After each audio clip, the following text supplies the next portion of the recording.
இல்லை maths sir. நமக்கு Christmas வருதுல்ல. ஸோ இந்த வருஷம் கிறிஸ்மஸை கொஞ்சம் வித்தியாசமாக செலிப்ரேட் பண்ணலான்னு யோசிக்கிட்டே இருக்கேன். அதான் எப்படி பண்ணாலும் யோசிக்கிட்டே இருக்கேன். எந்த ஐடியாவும் அண்ணா, தமிழ்நாட்டு செம்பலிங்கம் தெரியுமா அவருக்கு?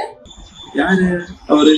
அதான் அவரு இருக்கவங்கிட்ட வாங்கிட்டு இல்லாதவங்க கொடுப்பாரு. ஆமாமா, அதே மாதிரி நம்மளும் இருக்கவங்கிட்ட வாங்கிட்டு இல்லாதவங்க கொடுப்போமா? சூப்பர்ப்பா, பண்ணலாம். நல்லா இருக்கு இந்த ஐடியா. சரி, பண்ணலாமா?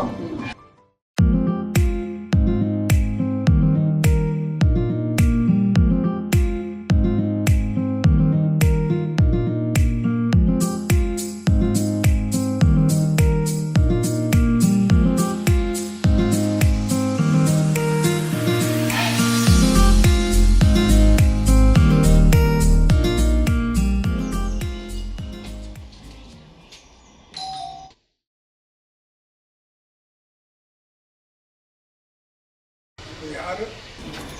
ஐயா வணக்கம். வணக்கம். சர்ச்சிலேருந்து வந்திருக்கிறோம். சரி. ஆச்சு இந்த வருஷம் கிறிஸ்துமஸை வந்து கொஞ்சம் வித்தியாசமாக பண்ணணும்னு சொல்லிட்டு ஒருத்தர் காசு கேட்க வந்திருக்கிறோம். ஏன்னா இந்த வருஷம் வந்து ஆண்டவர் இது வரைக்கும் கேள்விப்படாத ஜனங்கள்கிட்ட ஆண்டவரை அன்பை சொல்வதற்கு ஸோ இதை படத்தில் காணிக்க வச்சு நாங்கள் பயன்படுத்தலாம்னு சொல்லிட்டு நாங்கள் யோசித்து வச்சுருக்கிறோம். இதுதான் சர்ச்சுக்கு வந்தோம். சரி. கிறிஸ்துமஸ் விழா நடந்துக்கிட்டு இருக்கு, அதுக்கு ஏதாவது காணிக்க கொடுங்க அப்படின்னு கேட்டாங்க. நாங்கள் கொடுத்துட்டு வந்திருக்கோம். கேட்க யார்கிட்ட இருக்கான்னு கேட்பேன். பணம் இருந்ததுன்னா கொண்டு வாமா. சரி சரி.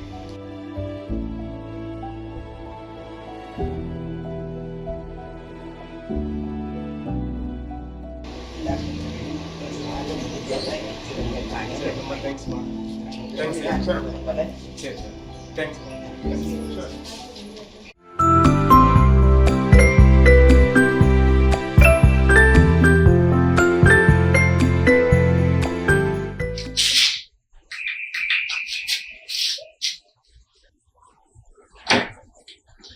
யார் பண்ணீங்க? என்ன வேணும்? நாங்கள் சர்ச்சிலிருந்து வரோம். இயேசுவை பற்றி தெரியாத மக்களுக்கு அவங்களுக்கு அன்பு சொல்வதற்கு உங்களாம் முடிஞ்ச உதவி பண்ணுங்க. சரி, இப்ப நான் என்ன பண்ணணும்? காசு இருக்கு பண்ணுங்க. காசா? இருங்க வரேன்.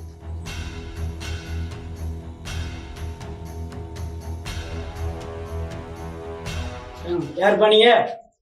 சர்ச்சிலிருந்து வரோம். இயேசுவை பற்றி தெரியாத மக்களுக்கு அவங்களுக்கு அன்பு சொல்வதற்கு உங்களாம் முடிஞ்ச உதவி பண்ணுங்க. காசு கேட்டு வர வேலை இங்க வச்சு விடக்கூடாதுண்ணே. போங்க, வெளில போங்க. வெளில ஓடிப்பா, அழைக்கிற ஸ்கூலுக்கு.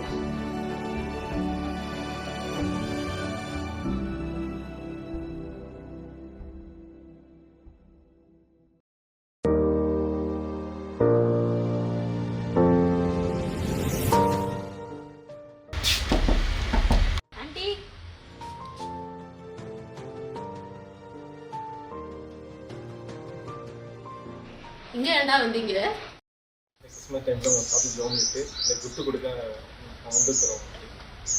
உங்க ஆண்டவர் தான் என் புருஷனுக்கு நல்ல வேலையை கொடுக்கல, என் பிள்ளைக்கு சுகத்தை கொடுக்கலையா, அப்புறம் எதுக்கு உங்க ஆண்டவர் எனக்கு தேவையில்லையா?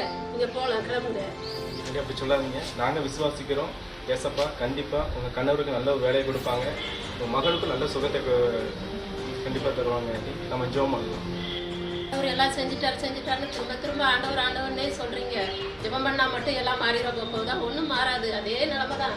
எல்லாருக்கும் நாங்கள் எங்கள் சூழ்நிலை இதே சூழ்நிலை தான். இங்கே ஜெபம் பண்ணுறேன் சொல்றீங்க, ஆனால் எப்படியே பாருங்க இப்படியே தான் இருக்கிறாங்க, எந்த மாற்றமும் இல்லை. உங்கள் ஆண்டவர் எனக்கு வேண்டாம், உங்கள் கிஃப்ட்டும் வேண்டாம், நீங்கள் தூக்கிட்டு போகலாம். எங்களுக்கு சூழ்நிலை இதே சூழ்நிலை, இப்படியே தான் நாங்கள் கஷ்டப்பட்டுக்கிட்டு இருக்க வேண்டியது இருக்கு.